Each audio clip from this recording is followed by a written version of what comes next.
तो फ्रेंड्स, चलिए भारत के इतिहास से संबंधित कम से कम 50 इंपॉर्टेंट क्वेश्चन हमारे सामने हैं और आज इसको पढ़ेंगे, इसको समझेंगे। तो आप देख सकते हैं कि सबसे पहला क्वेश्चन है, हड़प्पा के किस स्थल से एक उन्नत जल प्रबंधन प्रणाली का पता चला है? वो कहां से पता चला है? धौलावीरा से। ठीक है ना। दूसरा क्वेश्चन आप देखेंगे कि हड़प्पा के मिट्टी के बर्तन पर सामान्य किस रंग का उपयोग होता था? तो सामान्य लाल रंग का उपयोग होता था। ठीक है। दूसरा क्वेश्चन है, वस्त्र बुनने की कला किस काल में प्रारंभ हुई? तो ये नवपाषाण काल में प्रारंभ हुई थी। ठीक है ना। दूसरी चीज, अगला क्वेश्चन है कि पहिया बनाना किस काल में आरंभ हुआ? तो ये हमारा कौन सा? नवपाषाण काल में ही आरंभ हुआ था। ठीक है। इसके बाद अगला क्वेश्चन क्या है कि ऋग्वेद में अहन्या शब्द किसके लिए प्रयोग हुआ, यानी अहन्या किसे कहा जाता था? तो ये जो है दूध देने वाली जो गाय, यानी गाय को अहन्या कहा जाता था। ठीक है। तो अब देखिए अगला क्वेश्चन आपका क्या है, ईरानी शब्द की किस ग्रंथ की तुलना भारतीय ग्रंथ ऋग्वेद से की जाती है? तो जयंत अवेस्ता से की जाती है। ठीक है ना। किस वेद को भारतीय संगीत का जनक, यानी कि जिसमें संगीत के बारे में वर्णन है, तो वो कौन सा वेद है? सामवेद आपका है। ठीक है। अगला क्वेश्चन देखिए, वैदिक साहित्य की आधारभूत इकाई कौन सी संस्था थी? तो उसको कहते हैं कुल संस्था। ठीक है ना। अगला इंपॉर्टेंट क्वेश्चन देखेंगे नौवां कि हर्यक वंश के किस शासक ने वैवाहिक संबंध स्थापित कर अपने साम्राज्य का विस्तार किया? तो किसने किया था? बिंबिसार ने। ठीक है ना। बिंबिसार ने क्या किया था? जो हर्यक वंश का था, जिसने क्या किया था? वैवाहिक यानी विवाह, बहुत सारे शादियां करके उसने क्या किया? अपने जो साम्राज्य का क्या किया? उसने विस्तार किया। ठीक है ना। अगला क्वेश्चन देखिए क्या है, मगध पर शासन करने वाला प्रथम गैर क्षत्रिय वंश का कौन सा शासक था? तो उसका क्या नाम है? शिशुनाग वंश। ठीक है ना। मगध पर शासन करने वाला प्रथम गैर क्षत्रिय वंश कौन सा था? तो ये क्या है? शिशुनाग वंश का था। ठीक है। अगला क्वेश्चन है, श्रवण बेलगोला में गोमतेश्वर की मूर्ति का निर्माण किसने करवाया? तो किसने करवाया था? चामुंड राय ने करवाया था। ठीक है। किसने करवाया था? चामुंड राय ने।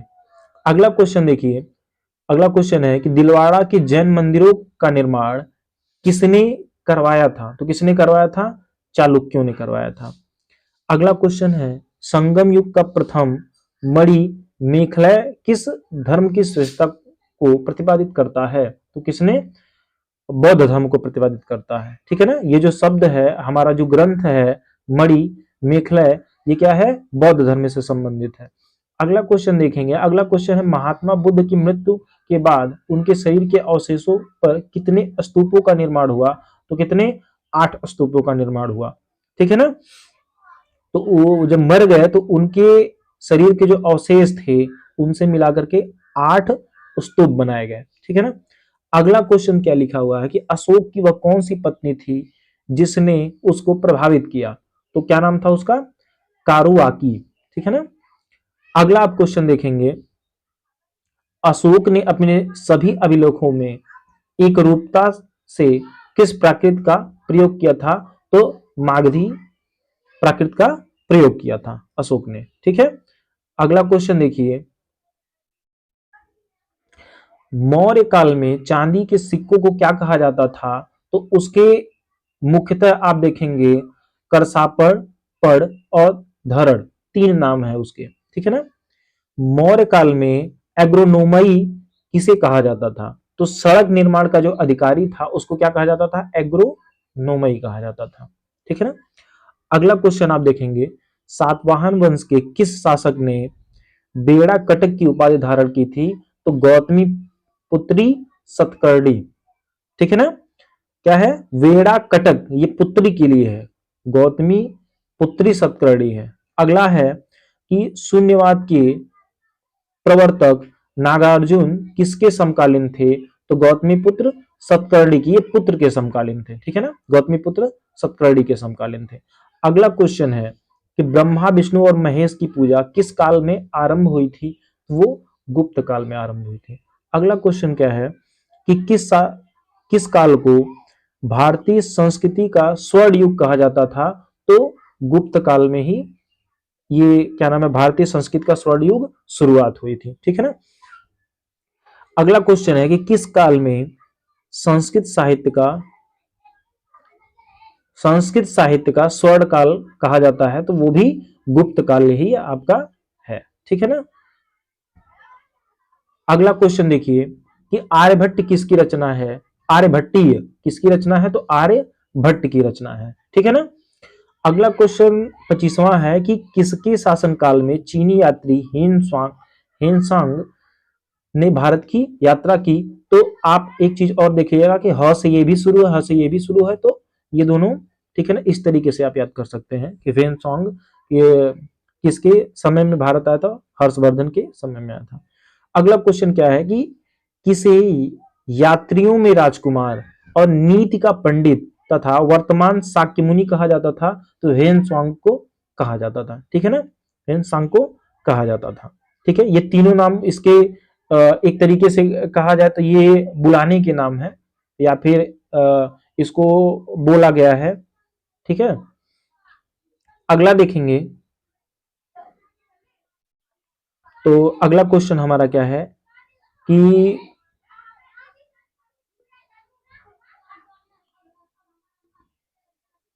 अगला क्वेश्चन हमारा है कि कांची के कैलाशनाथ मंदिर का निर्माण किसने करवाया था, तो नरसिंह नरसिंह वर्मन द्वितीय ने करवाया था। ठीक है, नरसिंह वर्मन द्वितीय ने करवाया था। ठीक है। अगला क्वेश्चन देखिए, लिखा हुआ है कि कांची के मुक्तेश्वर मंदिर का निर्माण किसने करवाया था, तो नंदीवर्मन द्वितीय ने करवाया था। ठीक है ना। अगला क्वेश्चन प्रमुख क्वेश्चन है कि चोल वंश के किस शासक ने नरकेसरी की उपाधि धारण की थी, तो विजयालय ने की थी। ठीक है। अगला क्वेश्चन, चलिए नेक्स्ट क्वेश्चन क्या है हमारा, भारत के इतिहास के बारे में आप देखिए कि भारत के इतिहास से कुछ संबंधित क्वेश्चन है आपके 20 क्वेश्चन प्रमुख जो भी क्वेश्चन है आप देख सकते हैं इसको। इसमें लिखा हुआ है कि तंजौर में राजराजेश्वर के शिव मंदिर का निर्माण किसने करवाया था, तो राजराज प्रथम ने करवाया था।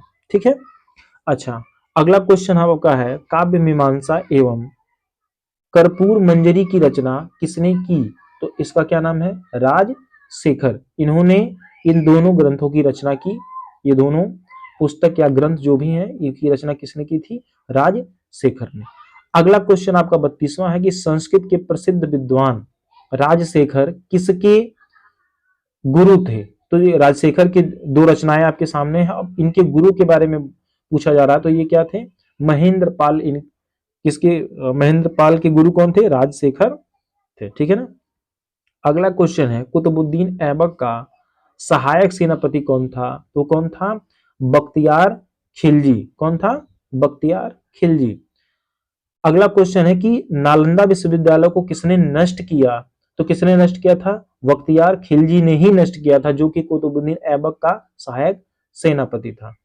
ठीक है।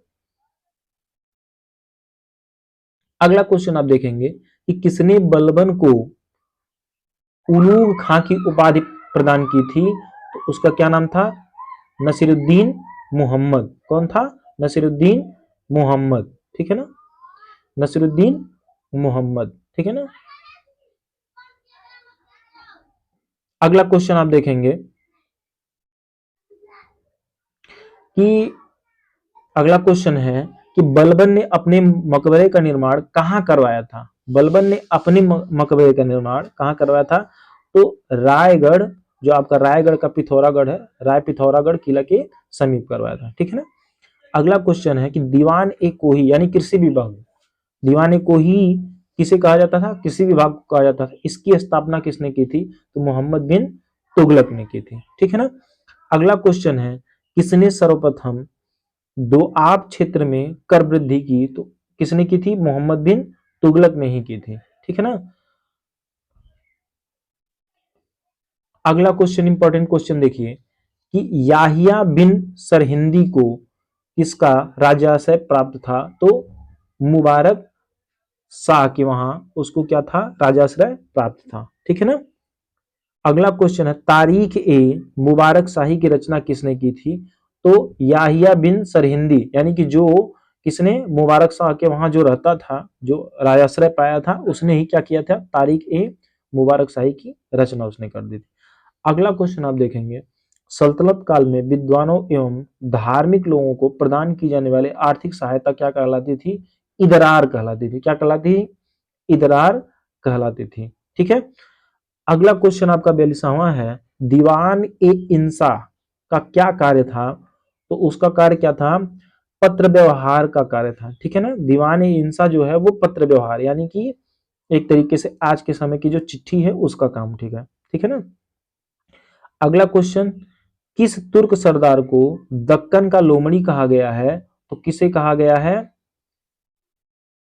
अमीर अली वरीद को। किसे कहा गया है? अमीर अली वरीद को कहा गया है। और क्या कहा गया है? दक्कन का लोमड़ी कहा गया है। ठीक है ना। अगला क्वेश्चन आपका 44वां है कि 1417 में किस रूसी यात्री ने बहमनी राज्य की यात्रा की थी? निकितन। निकितन ने क्या की थी? बहमनी राज्य की यात्रा की थी। वो कहाँ का था? रूस का था। ठीक है ना। अगला क्वेश्चन देखेंगे, क्या है कि चैतन्य ने मत में किस अपने मत को किस माध्यम से व्यक्त किया था? यानी कि उन्होंने क्या किया था? सामूहिक भजन एवं कीर्तन द्वारा। यानी कि उनकी कोई रचना नहीं है, बस उन्होंने क्या किया? सामूहिक भजन और कीर्तन द्वारा अपने मत को क्या किया? उसका प्रचार प्रसार किया। ठीक है। अगला क्वेश्चन क्या है? अगला क्वेश्चन आप देखेंगे, गोसाई संघ की स्थापना किसने की थी? तो चैतन्य ने ही की थी। ठीक है ना। अगला क्वेश्चन है कि चिश्ती सिलसिले के किस सूफी को चराग ए देहलवी कहा जाता है? तो क्या किसे कहा जाता है? शेख नसीरुद्दीन को कहा जाता है। ठीक है ना। शेख नसीरुद्दीन को कहा जाता है। अगला क्वेश्चन 48वां है, किस सुल्तान ने निजामुद्दीन औलिया को निजामुद्दीन किस सुल्तान से निजामुद्दीन औलिया ने भेंट करने से इनकार कर दिया था? गयासुद्दीन तुगलक। ठीक है ना। इसने क्या किया था? निजामुद्दीन औलिया से मिलने से यानी भेंट करने से इनकार कर दिया था। तो अगला क्वेश्चन है 49 नंबर, हुमायूंनामा किसकी रचना है? तो किसकी रचना है? गुलबदन बेगम की रचना है।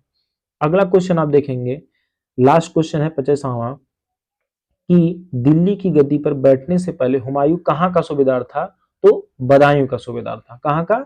बदायूं का सूबेदार था। तो 50 इंपॉर्टेंट क्वेश्चन जो कि आपके सामने अभी अभी हमने रखे, बहुत ही इंपॉर्टेंट क्वेश्चन है, जो कि प्रत्येक परीक्षा में आपके लिए बहुत ही महत्वपूर्ण इंपॉर्टेंट यानी कि लाभकारी है। तो अतः ऐसे ही वीडियो को देखने के लिए हमारे चैनल को जरूर एक बार सब्सक्राइब कीजिए, लाइक कीजिए और दोस्तों में जरूर शेयर कीजिए। धन्यवाद।